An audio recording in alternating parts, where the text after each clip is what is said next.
Police believe Penguin murdered Black Mask, but why would he send me here if he was the killer? It doesn't add up.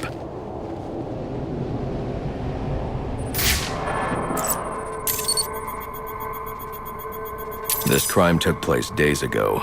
The fire and the exposure to the elements make identifying the victims difficult. The male victim is wearing a black mask, but I can't positively identify him as Roman Sionis without a DNA analysis, something I can't do in the field.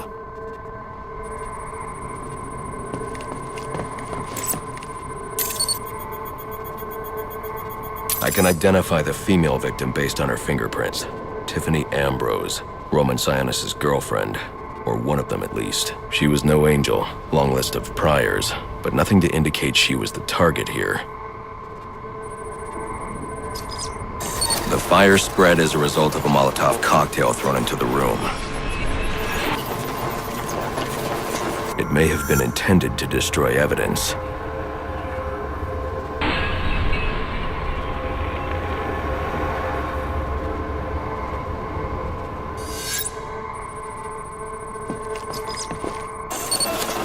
The shallow trajectory of the bullet suggests the shooter could be someone of Penguin's height.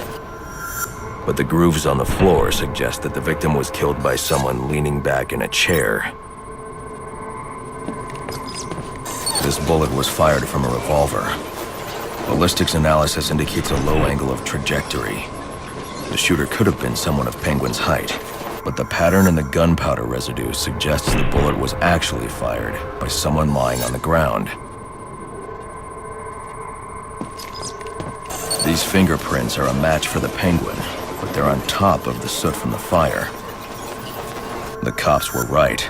Penguin was in the room, but these prints prove he was here after the murders were committed. If he didn't kill Black Mask, who did? The only thing I know for certain is that Tiffany's shooter was lying on the floor. But why? These white streaks are shoe polish.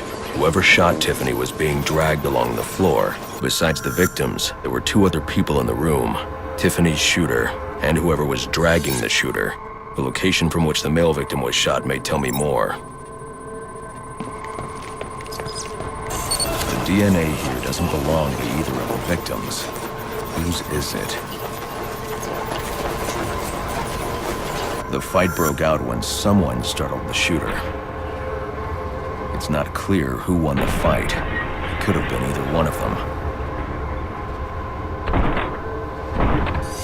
I should review the evidence to see if I can learn anything more about either the intruder or the shooter.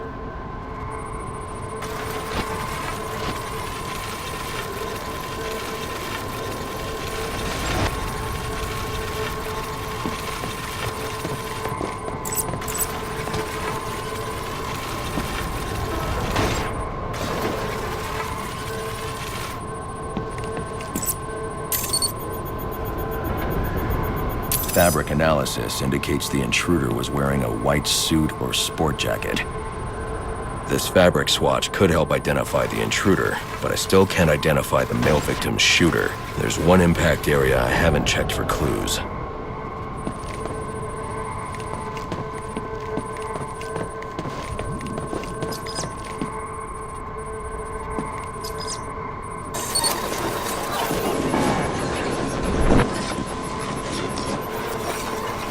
This DNA is from the female victim. The level of oxidation suggests it's been here for several days.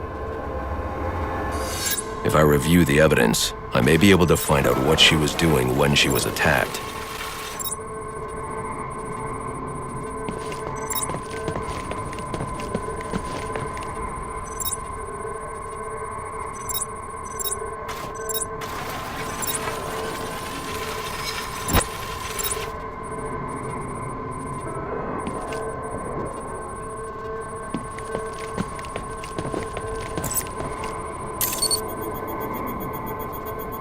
She was sending text messages to Roman Sionis about someone named the Joker. Someone killed Black Mask, but this crime took place several days ago, and I saw Black Mask earlier tonight. The only answers I have raise more questions. Who is the Joker? Was Was he the killer here? Or is he one of the assassins? I have a body, an unknown shooter, and an unknown assailant who attacked the shooter. I need to match the DNA samples against the records in the National Criminal Database to identify who was in the room.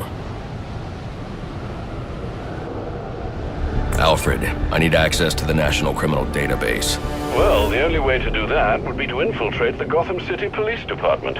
Then that's where I'm going. Sir, you'd need to physically hack into their servers. If you insist on doing something that foolish, you'll need a powerful, non-lethal weapon. I recommend coming back here to pick up your concussion detonator. Not a bad idea.